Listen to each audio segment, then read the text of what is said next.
What's up, world? It's Raphael Garcia again, back for episode 120 of the MMA Ratings podcast. I'm here with Schwan Humes. We've been in and out for the last couple of weeks. My schedule's been changing, but it looks like things are kind of solidified. We are back on Thursdays, maybe a little bit earlier than normal, but hey, we're still here to do the best we can to bring you our commentary on mixed martial arts. How you Just trying to get through the day. I'm busy. Cool, man. You're having a little bit of breakup early, so let's kind of get that corrected. But yeah, I'm glad that we're back. I've been running in and out all over the place. My teaching and training schedule has been thrown up in the air, but thankfully, we can still do this show on Thursdays. And remember, the pro wrestling podcast is still on Wednesdays as well. So looks like everything is going fine. And before we even jump into commentary today, I wanna kind of say something. I've been seeing this fake news go around. Ric Flair is not dead. Okay, there's been fake tweets going around about Ric Flair died in the hospital today. No, he was in the hospital earlier. He was having a procedure done. He is not dead. If I see you on my timeline talking about Ric Flair is dead, you're getting blocked. Period. End of the day. Don't mess with my Thursday like that. I've had a hard week. I do not need to be seeing fake tweets talking about Ric Flair died because he did not die. Period. But anyway, Schwan, man, we got It's a that is a blockable offense. blockable I have offense, to a very support that. blockable offense. But Schwan, we got a lot to talk about, and I kind of want to jump in to talking first about the action from last week. We had two cards, UFC 237 and Bellator, I think 221, whatever that number was, and we saw a lot of pretty interesting action, pretty interesting finishes. Let's talk about the first piece here, and I want to have a question for you. I think I posted it on our Instagram page, but of the big winners of the weekend, who do you think had the biggest win and why? I'd probably say I want to say Jeff Pitbull. I think his win was the biggest one. He's a second double champ in Bellator history, and he beat the Golden Boy. He beat the guy they put all the money behind and the big push behind. So I think he's had the biggest win this weekend. I mean, he's officially now an MMA star. He was always right on the big win. This is the win he. So let me get you to a the better area where you're not breaking up. But I heard that you said you had to pick Pitbull as the top selection, and I think that his win solidified him as probably the best Bellator fighter of all time. I don't think he was far from that spot anyway. I think that he was kind of in that conversation with him, Chandler. I mean, they're probably going to conclude Ryan Bader in that conversation too. But I am looking at Douglas Lima and what he did on Saturday, and we knew that he was probably going to be too much for Michael Vick and Page, too experienced, too talented. But the way he got that win, and I think he got it at a time where a lot of people were focused on MMA that weekend, and that gift going around of him knocking out MVP, I think it happened at the perfect time for him to get some fans and get some attention thrown his way. Yeah, the only reason I didn't go with him or somebody else is like in the case of Andrade, she was considered kind of a favorite. People figured Lima would be. Patricio was really the guy who nobody was willing to bet their money on, and he's been a Bellator representative. This is his first marquee win, and it's a big one. And he's a double champ, and he's kind of been there since almost the beginning. So it's a bigger story, I think, to have a guy who's kind of been through all the wars and supported the company to kind of cement himself as the Bellator fighter, the guy who you'll think of when you think about Bellator moving forward. So, what do you think they do with him next? Do they run this fight back? Do you think that stoppage was bad? I think that the issue was with the way Chandler laid out that he was taking too many shots. But do you think that finish was legit, or would you have allowed it to go on longer?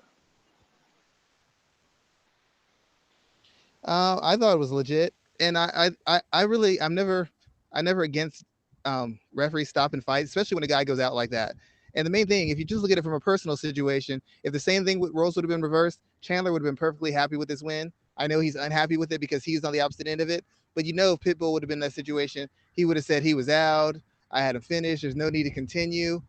I don't have any problem with it because Chandler wasn't defending himself, and Chandler was getting hit by the same series of shots that led to him getting dropped and finished. So I just don't think he was. I don't think he was aware. I don't think he was able to defend himself. And if they would have let it go, he just would have gotten beaten worse.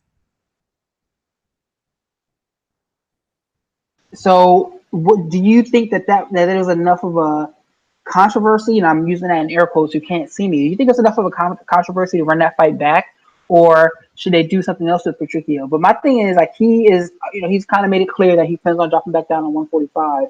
But even at either weight class, I don't see any other really big name opportunity for him yet. Do they run that fight back with Vincent Henderson? What else can they really do with that guy? Yeah, I mean, it's the same discussion we have with Bellator all the time. They have limited options when it comes to their fighters because after you get through the first 4 or 5 people in any division, you don't have very many other names. So there's not a lot of guys who've been built up over the period of time. There's guys you brought in from the UFC, but those guys have been hit or miss. So you don't have any instantaneous. If I make this fight, I'm guaranteed a certain kind of rating opponent. The only opponent would be for him to face Chandler again, but I don't really know.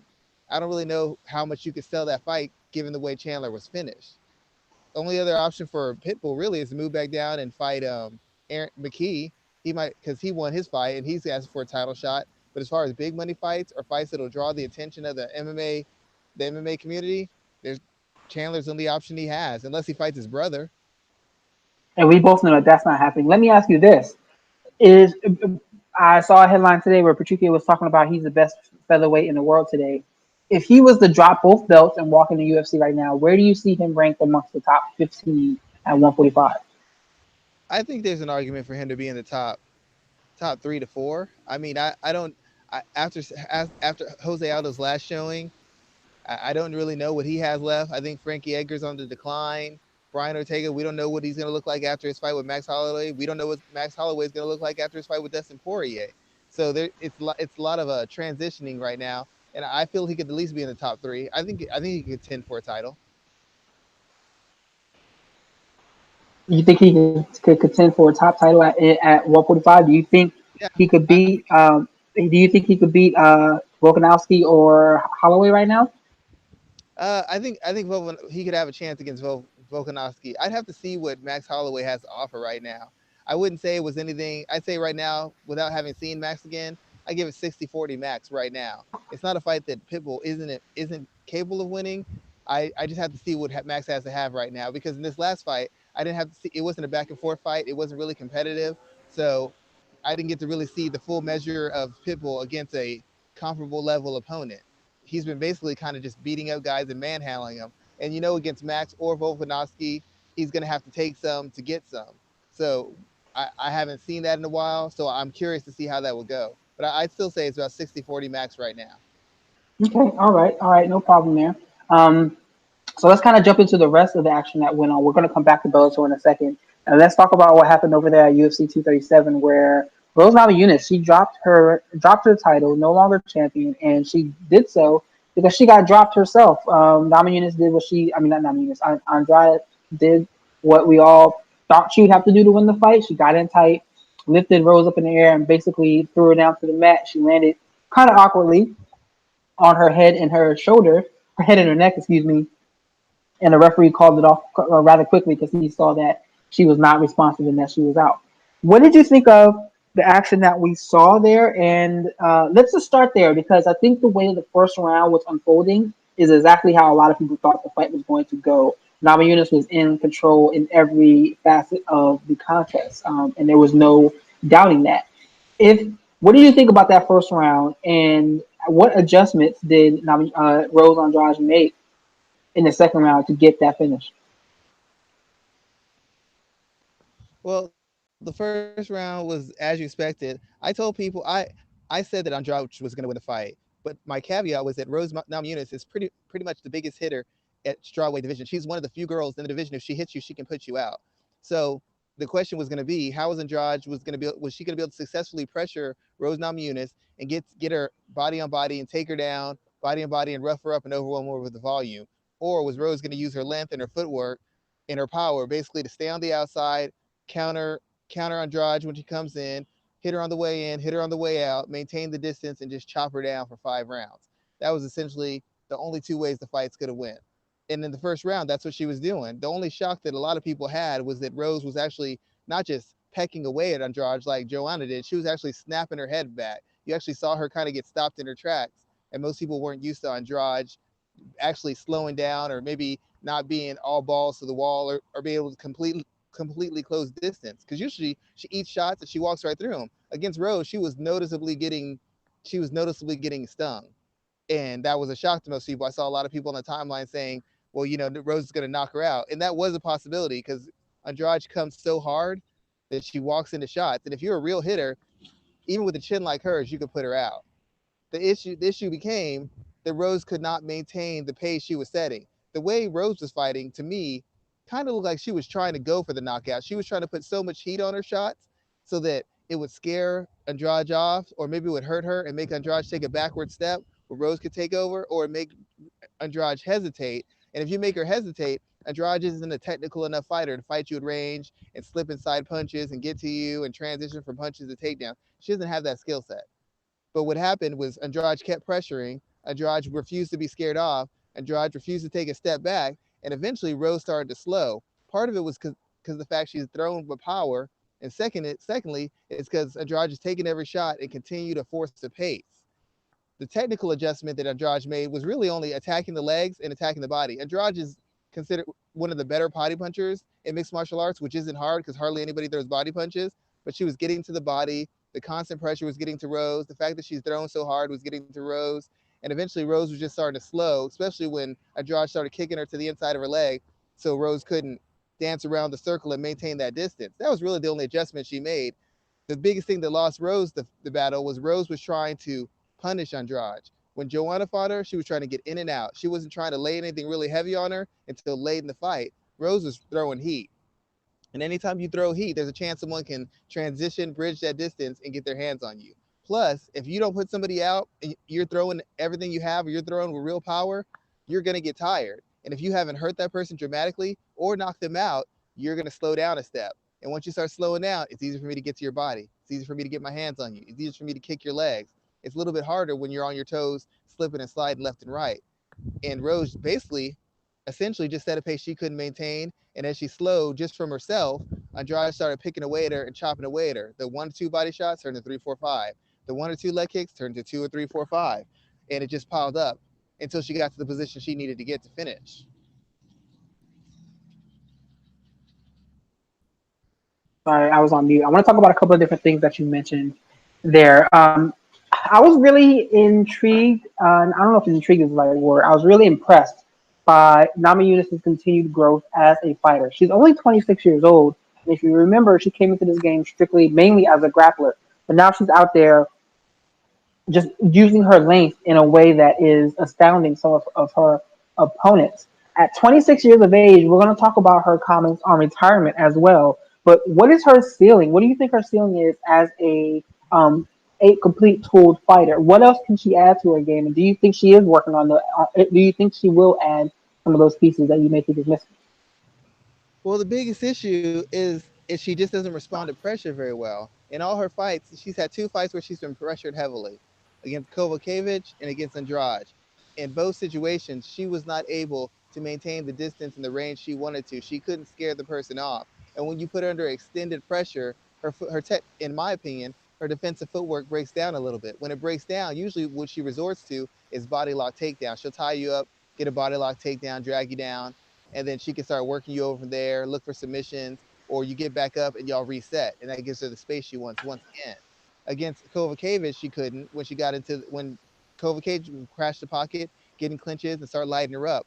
In the case of Andrade, the same thing kind of happened. She couldn't keep Andrade off her. So when you can't keep somebody off you, what happens is you start punching when you don't have to punch. A lot of people who don't know boxing or don't know striking, and as soon as somebody gets in range, they start striking. But the fact of the matter is, even if somebody's coming at you, you don't always have to punch. You can sidestep, you can parry, you can pivot out, you can circle around. There's little tricks you can do to bait somebody and to create space you need without you punching.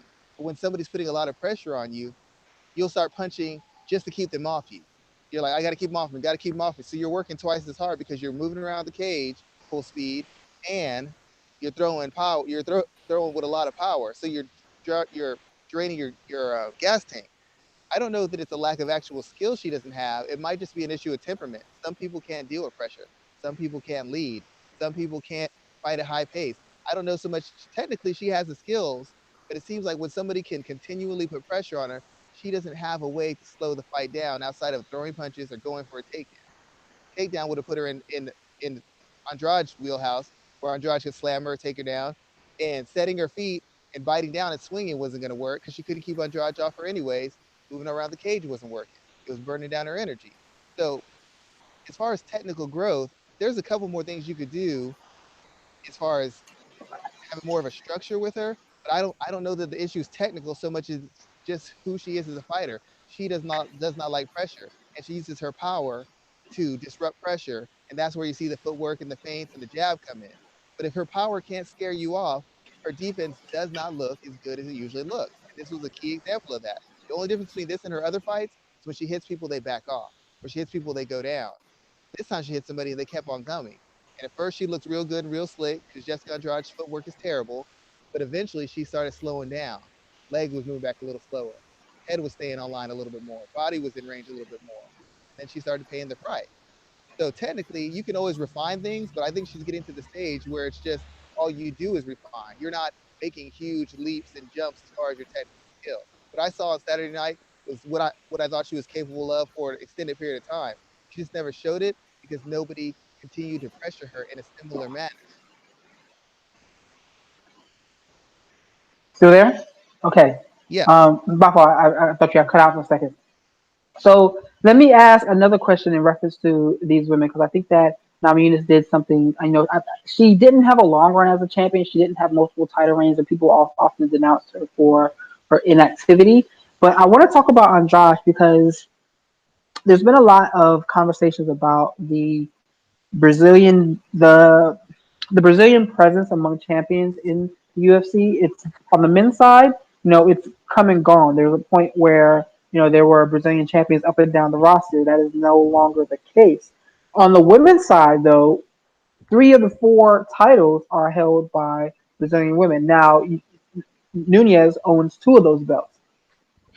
What do you think about Brazilian women being the new face of Brazil in mixed martial arts? Is that something that's viable, or does the UFC still want to have their male Brazilian stars, or can they look at these two women and the others like Claudia, Gadelia, and others that are still amongst the top?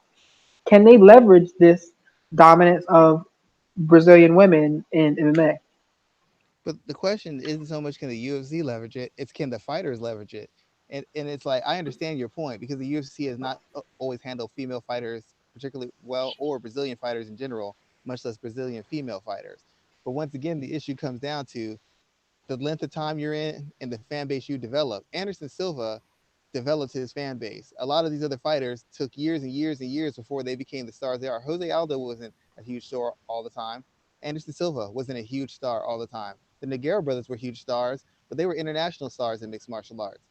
Jessica Andrade, to my knowledge, does not have that kind of fan base. Now, this is a good starting point, but the fact of the matter is, a lot of these fighters have never been able to put together 2, 3, 4, 5, 6 years of dominance to where they could develop that kind of fan base. I mean, Andrade has been on this run, so she's on the right path, but she needs interesting fights and she needs more dominant wins to continue on. Unfortunately for her, she's beaten up a lot of the best girls in the division already. So how much further can you go in this division as far as fights that are going to turn her into a star? The other instance is just that she hasn't been fighting on the big stage for an extended period of time, and that also impacts how much money people put into you, how much the fans are into you, and then we have to go into unfortunately the aesthetic aspect of it. Who does she appeal to? Who can you sell to? How can you market her? That's really not the UFC's problem. The UFC is going to get their money regardless. Whose problem it is Jessica Andrade and her management. They have to find a way to market her and present her and package her in a manner that makes them more money. Otherwise, she's completely dependent on other fighters to get attention, to get sponsorships, and to get opportunities to go to the next echelon as far as a named fighter. It's not just the UFC. The UFC could do more, but the fact of the matter is, it's the fighter's career. You have management.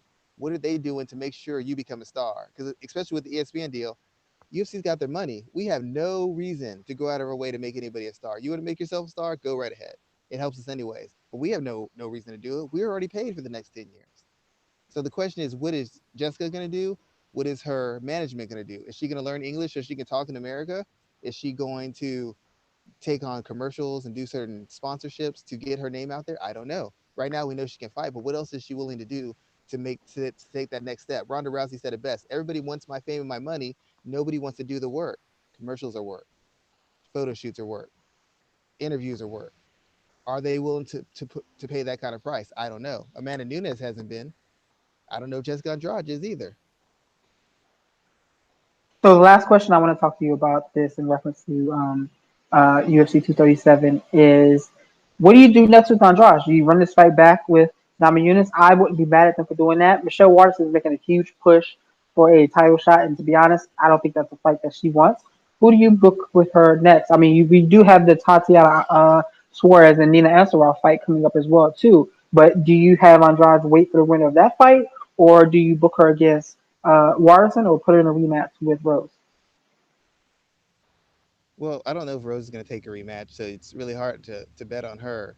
The best options are either whoever wins. I mean, Waterson's a name. You could get some coverage behind that, some media coverage behind that. Suarez too. If either scenario, you could have Suarez first and Waterson and Suarez. Those are the two biggest names fights. Suarez is a little bit more dangerous because of her wrestling pedigree and her athleticism. I mean, there's ways to beat Suarez. There's clear ways to beat her too, but it's a little bit easier because you can control where the fight goes with Waterson, and Waterson's kind of going to give you the fight you want. In the case of Suarez, you might not get the fight you want. You might end up on your back. You might end up in scrambles and grappling exchanges, and that might not work to Andrade's best favor. So right now, it's just kind of up in the air. She doesn't really have a clear person to fight. Rose isn't going to do it.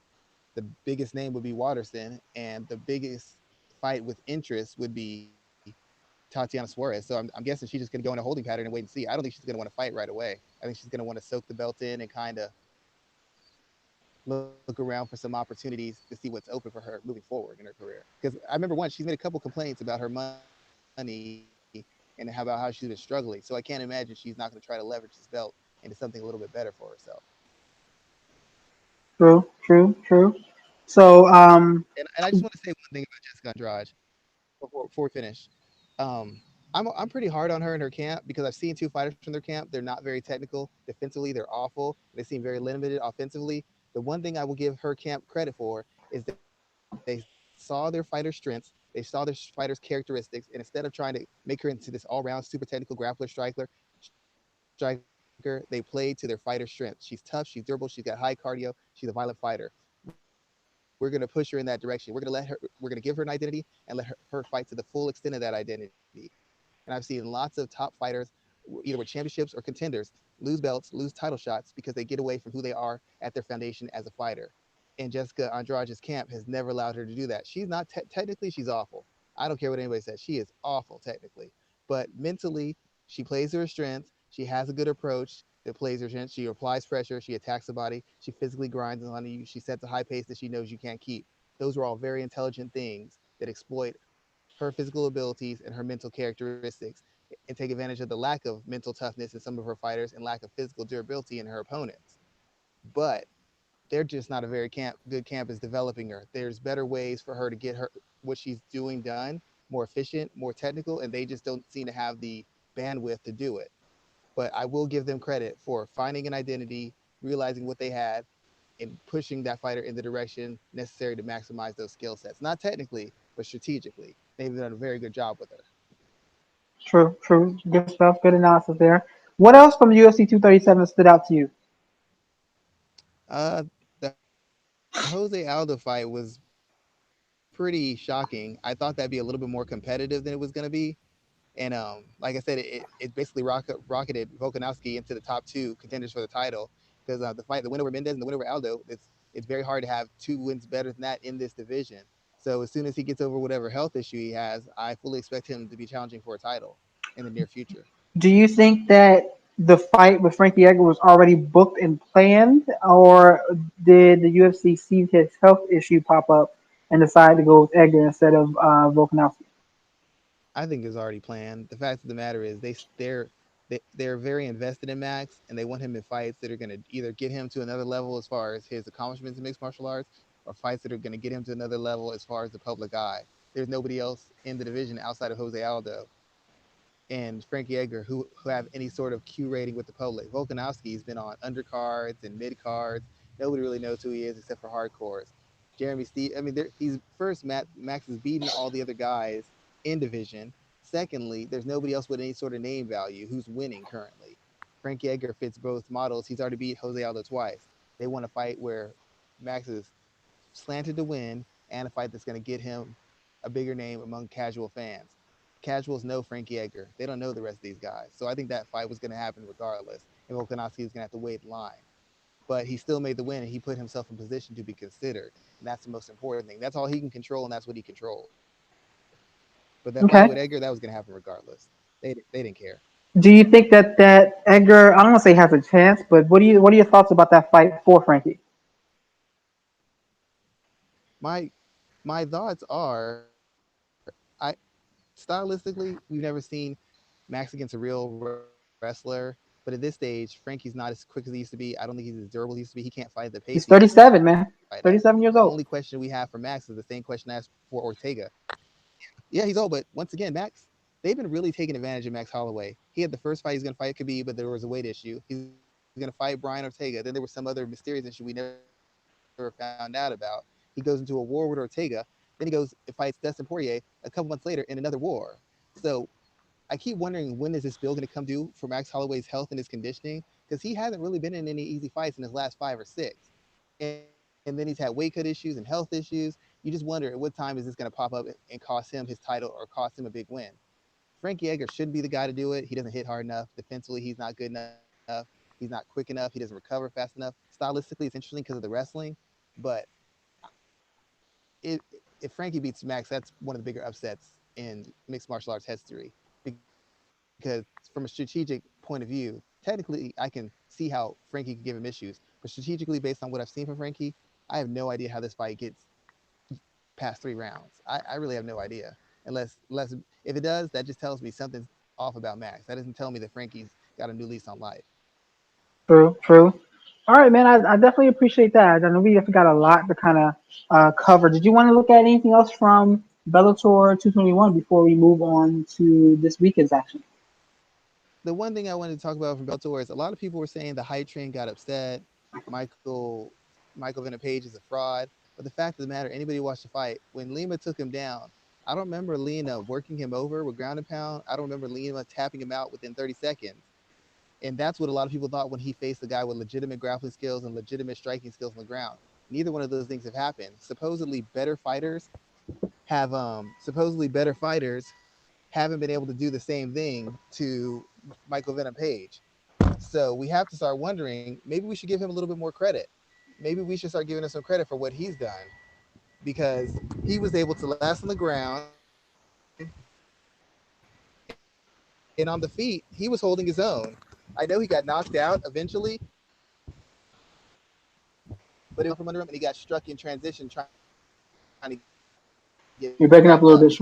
Lima was getting him the business on the feet. So while it wasn't like Lima was giving him the business on the feet, so if you want to say You're that breaking up a Lima little bit, just Sean. straight You're up breaking. outclassed MVP on the ground or on the feet. That didn't happen. He hit the ground. He survived. On the feet, he was holding his own. He wasn't outclassed. Lima was having problems with his speed and his distance management. And I just can't let people ignore those facts. I'm not saying MVP would have won. I'm not saying he was dominating, but people thought he was going to get crushed. And at no point in that fight was he crushed until he was. It wasn't like he was losing it and it was going downhill and then he got blasted out. He got stuck in a transition and got countered, and that was it. So I think people should give MVP a little bit more respect because against the best opponent he faced, he performed admirably. He didn't quit, he didn't back out, and he didn't look bad technically, in my opinion. Is this a big loss for Bellator? Did they lose like a huge prospect or something like that? I don't think so. If he would have gotten crushed like a total hype job, then yeah, that would have been a big loss for him. But he didn't. He was competitive in the fight. It was a highlight knockout, but people got to see that MVP does have some real skills. And his interview after the fight, I think that made him more fans. He was humble, he was respectful, and he took his loss with dignity, like a real martial artist. And I think that only helps him moving forward. It's not like a Ronda Rousey thing where he totally cracked and went nuts and didn't want to talk to anybody. He handled the loss well and he performed well in the fight. I don't think it hurts him at all. He lost against a former champion. How's that a bad loss? It wasn't some, scrub. This was a legit. This was a guy who everybody says is a top 10 welterweight. Since when is losing to a top 10 welterweight, the first ranked welterweight you've ever fought, when is that a bad look? Very true there. Very true. Let's look at this weekend's card with UFC on ESPN Plus 2, where at the top of the card we have Kevin Lee versus Rafael dos Anjos, and there's a couple other fights that are worth talking about as well. I think this card has kind of flown under the radar, but let's definitely start with that top fight there, Kevin Lee and RDA. So we have two guys that are former lightweights moving up to one 170. RDA has been there longer, and he's looked much better at that position. He's had his struggles, but at one point in time, he was like a top contender for the title there.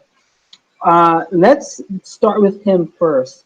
What is RDA's place? How far has he fallen since being defeated by Kobe Covington and Kamaru Usman? Is he someone that is still a viable contender at either weight?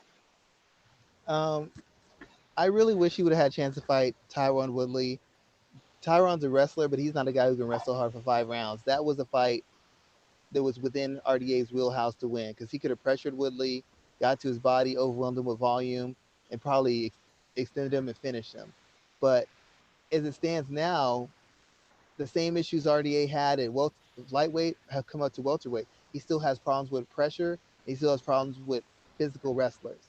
So until he gets past that issue, there's a clear path to beating him, and there's a couple guys in the division who are capable of beating him at that fight. The champion, for example, could do that.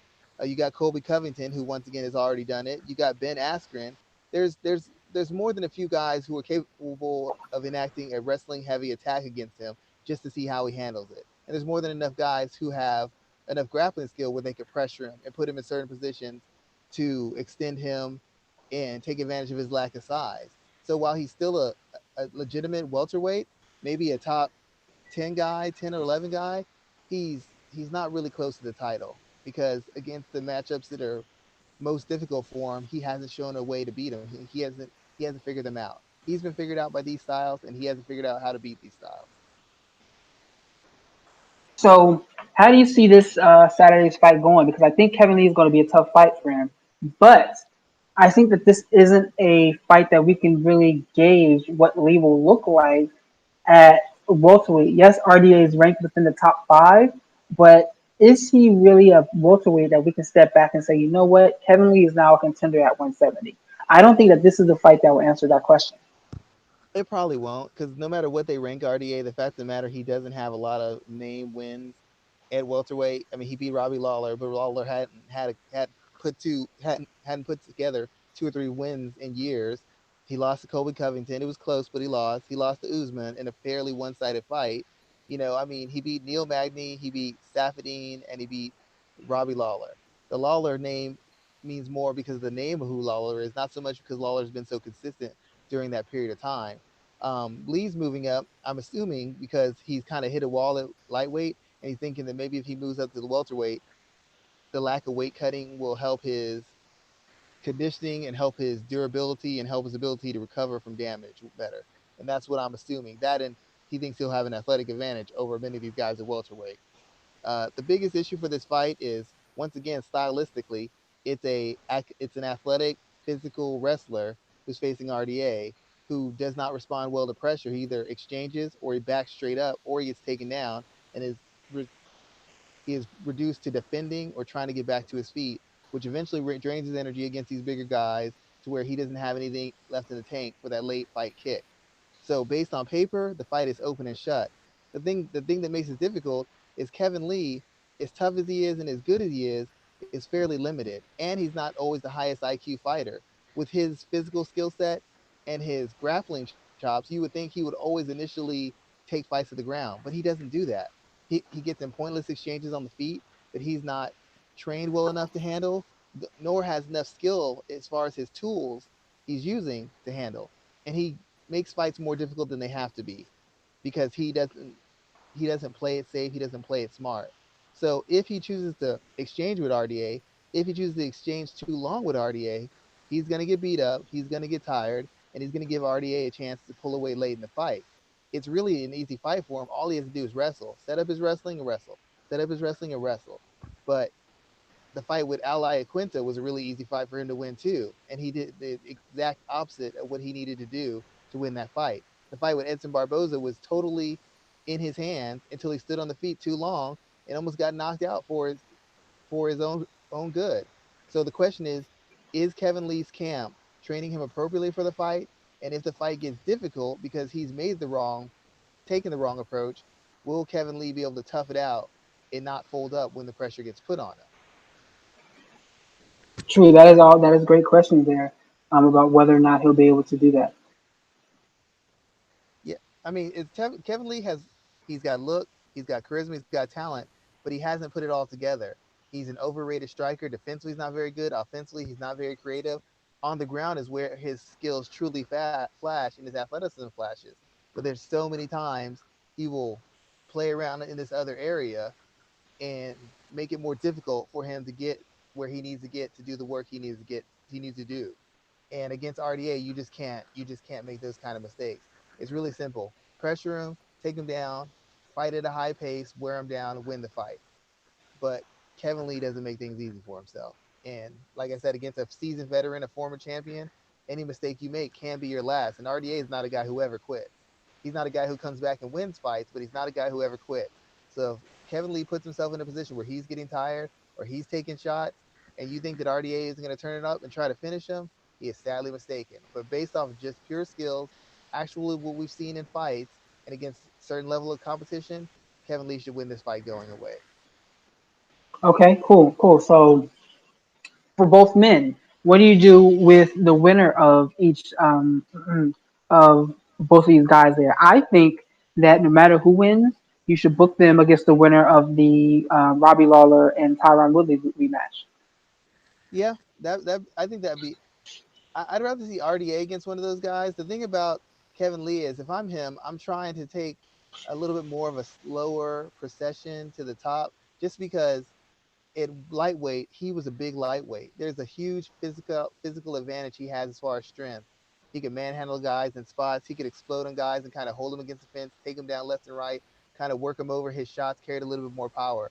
I don't expect his shots to carry the same power at welterweight. And even if he knocks out RDA, that doesn't prove his shots carry more power at welterweight.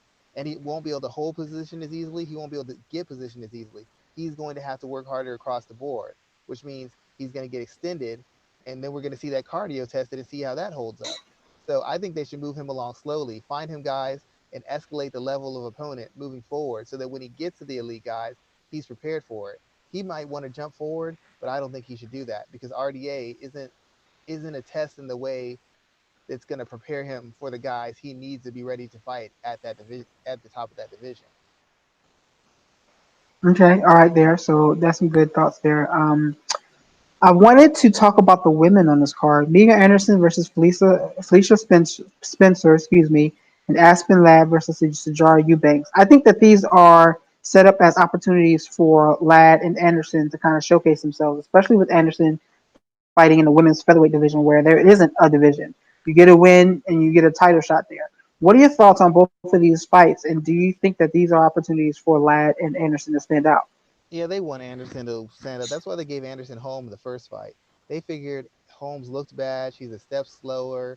Anderson's going to get into a strike. Even if she loses, it's going to be a striking battle that at least will be an exciting loss. And then Holmes essentially clinched her up and out wrestled her for 3 rounds. For some reason, Megan Anderson's camp didn't know that was coming. I don't know how they didn't know that, but they weren't prepared for that, and they lost the fight, and they lost it in a very embarrassing manner. So then they had her fight Kat Zingano, and she knocked out Kat, but it was a toe to the eye, which is anticlimactic. You can't build a career off that. Um, you can't go viral off of that. Not for the right reasons. So they're trying to get her a fight where she can showcase her size, her athleticism, her striking prowess, and get a definitive, exciting dominant win. That's what this fight is set up for. They put a lot of stock in Megan Anderson, and so far she has not performed well enough or been put in a position to be worth to justify the investment the UFC has put into her. So this is yet another chance for her to show that she can compete and she's worthy of a title shot or she's worthy of marquee opportunities. And she really has to win this fight because if she loses that, she's 2-1, 1-2 in the featherweight division. That's a bad look. That's a real bad look. So she can't afford to lose this. She needs to win this, and they've set it up for her to win this. As far as Lad, the UFC they think she has something, and this is the fight. I don't know why Sajara Eubanks is getting this fight. It's her first fight back at bantamweight. I mean, she's got a name, but she hasn't been in bantamweight in a little while. She hasn't done anything at bantamweight in a little while. So why you're giving her a young, physical, active, powerful fighter in her first go does not make sense to me, except that it's a setup fight for Aspen Ladd to showcase her dominance, her physicality, her athleticism, to get a dominant, impressive win she can put a stamp on and use that to catapult her further in the divisional rankings. These, in my opinion, they're good fights, but they're setup fights for the A side to win. And Aspen Ladd and Megan Anderson are clearly the A side in these equations. Okay, all right. Do you think that Spencer and Eubanks can play the spoiler though? They can, but I don't know. I have not super familiar with Sajara. Her body punching is always impressive to me, and that'll help against Lad because it'll help her find a rhythm. It should help to keep Lad off her a little bit, and if she can get the fight past past the first round, it can slow her down to where Aspen's physical advantages don't play as much a part in the fight. But Sajara Eubanks, in my opinion, has never been great defensively. She seems to tire. Hopefully, moving up in weight class that'll help. But if she slows down against Ladd, she's just going to get overwhelmed. And since she's not very good defensively, I don't know how she handles Aspen Ladd's power. Ladd is very strong. She hits very hard. She has very bad intention. I don't know that Sajara Eubanks can hold up to that in exchanges, or if she's just defensive. So the question becomes, can she move around enough and outposition Ladd to kind of take some of the heat off her shots and take away some of her pressure and aggression? And can she chop away at her body enough and make her work enough that she can slow her down and maybe slowly chip in and turn the fight around? Sajara hasn't shown that in any of her fights. So I have no reason to believe she can do it at this stage. She beats Ladd. It's an upset and it's a bad loss for Aspen Ladd.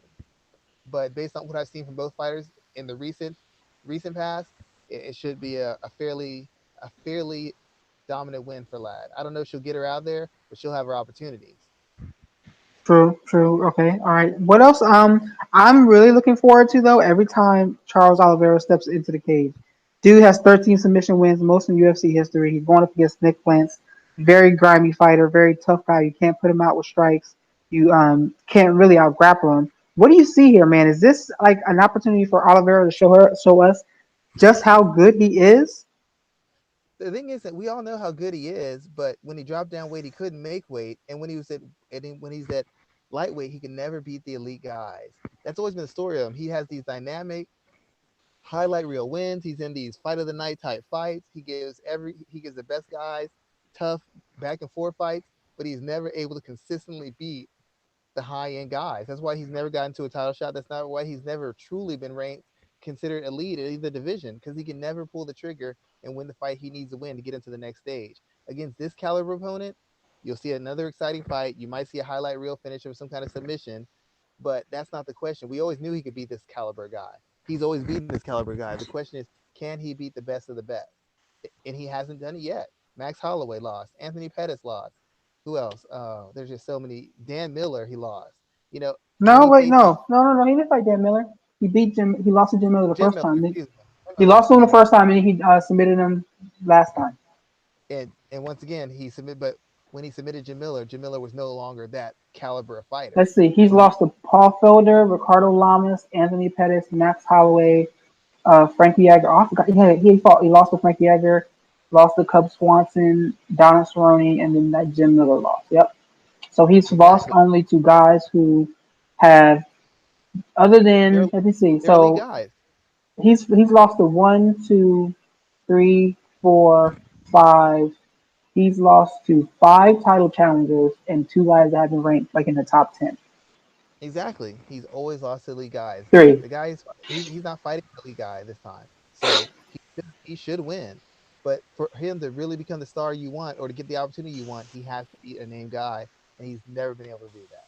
Who do you He's think that name guy he could beat is? If you had to look at like let's look at the top 10 right now, and if we're saying okay, where the UFC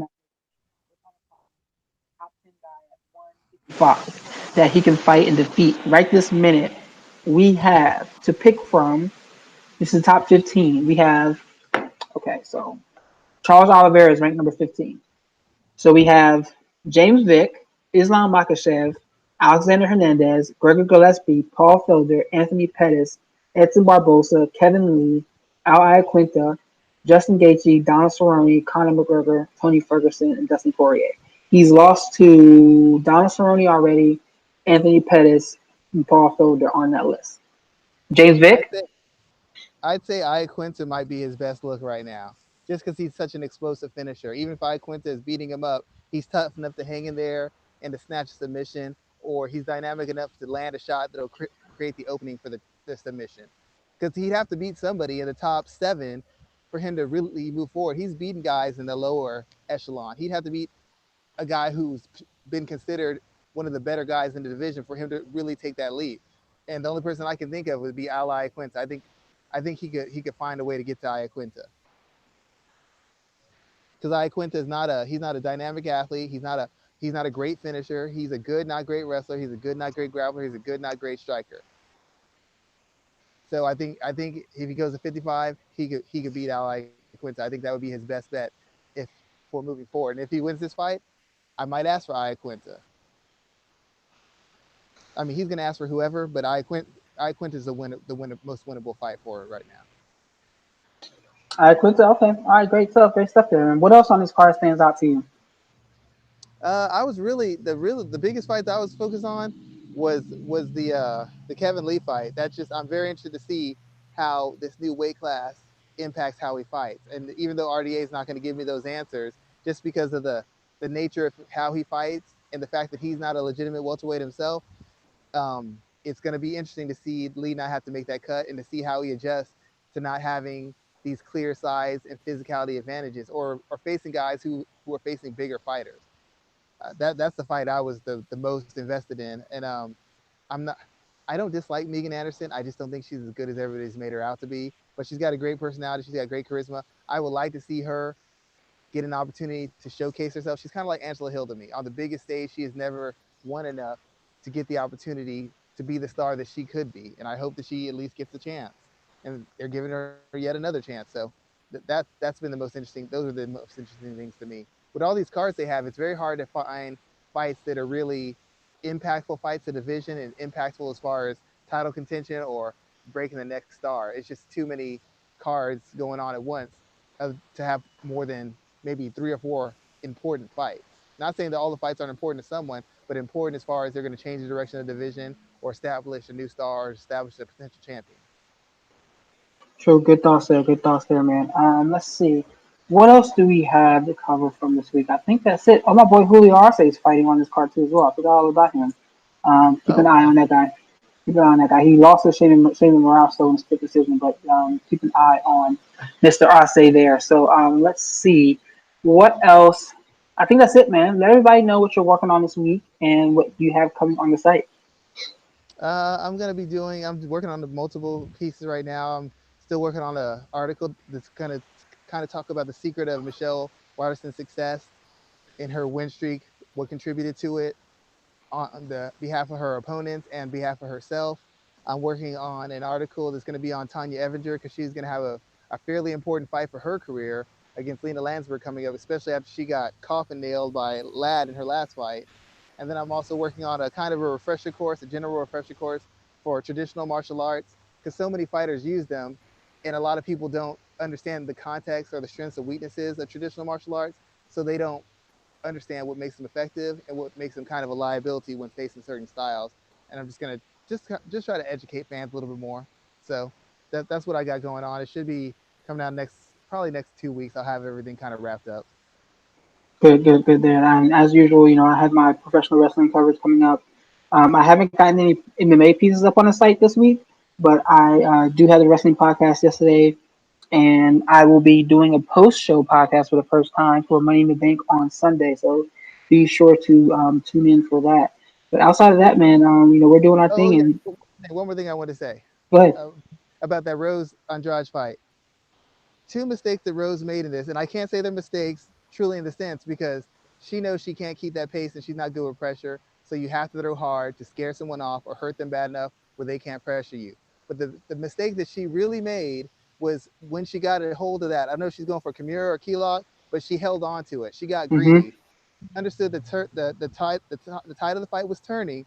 So you grappled, you competed. So you know, like when you get that hold and you're kind of outclassed and you're probably beyond this. I'll put me in this. You hold on to something because you're like, if I can just get this, Yeah, otherwise this guy can work me over. So you're holding on this hold, and at a certain point, you know it's not going to work, but you hold on to it, hold on to it. They reverse and submit you or ground and pound you, whatever it is. That's what she did. She realized she was getting tired. She realized she couldn't control the pace. So she found some success. She almost got slammed in the first place. But when she didn't get slammed, it made her braver, thinking, okay, now this girl's comfortable. I can really lock it on. And then getting greedy and going for that move, that enabled Andrade to find the opening to slam her. And if you look at that fight with Kovacevic, even though she knew Kovacevic was chopping her up on the inside, she kept going for clinches. She kept falling into clinches and going for body lock takedowns. They weren't working even when the best thing she could do was stay away. Some people say she couldn't stay away. Some people say she chose to. Either way, she kept ending up in the spot that she shouldn't have been in. And that happened against Andrade again. She got greedy. She realized the pace of the fight was turning. She realized she couldn't maintain this pace. So I need to do something to end this fight or to slow this fight down. And in trying to do that and getting greedy and trying to finish off of that, she paid a price and got finished. So Andrade showed some strategic intelligence. She didn't show any new tools. She showed everything she did before, but she had the intelligence to apply enough pressure and pay attention to Rose and attack the targets that were there to create the openings for the finish. It's smart of her. It's still not very technical. Technically, she is awful, and I can't say that enough. But Rose gave her what she needed because instead of sticking to scoring points and staying away, she was trying to end it. She was trying to finish it. And trying to the most dangerous time for you to get finished is when you're trying to finish, and that's exactly what happened to Rose. yeah. I've been telling my class over the week, teaching them whenever someone lifts you up, you let go. Like you have to Yep. let go of whatever you have when they lift you off the ground like that because they can put you down anywhere they want to, and there isn't any. The rules around that is if you keep the submission, it's perfectly legal. But whenever they lift you To up, you let go. to her credit, as the guy said, technically speaking, against any other fighter wouldn't have been a dangerous spot.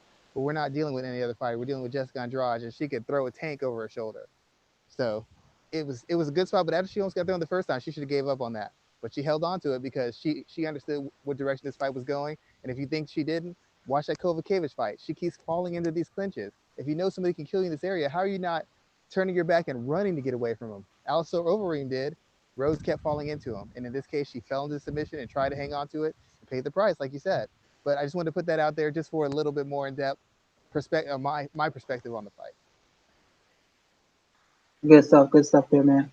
So that's it for this week, man. We're gonna go ahead and close it out, and we'll be back next week again. As always, Schwan, I appreciate you for jumping on the show with us, and let everybody know where they can find our content. You can find us on FM Player, iTunes, SoundCloud, and YouTube. Just keep on listening, keep on supporting. We love the support. We're going to get back on a regular schedule with you guys, and we appreciate all your support and all your comments. And we're going to keep doing our best for you. Good stuff, man. With that in mind, man, let's go ahead and close it out, and I'll talk to you next week. All right, sir. Take it easy. Have a good one.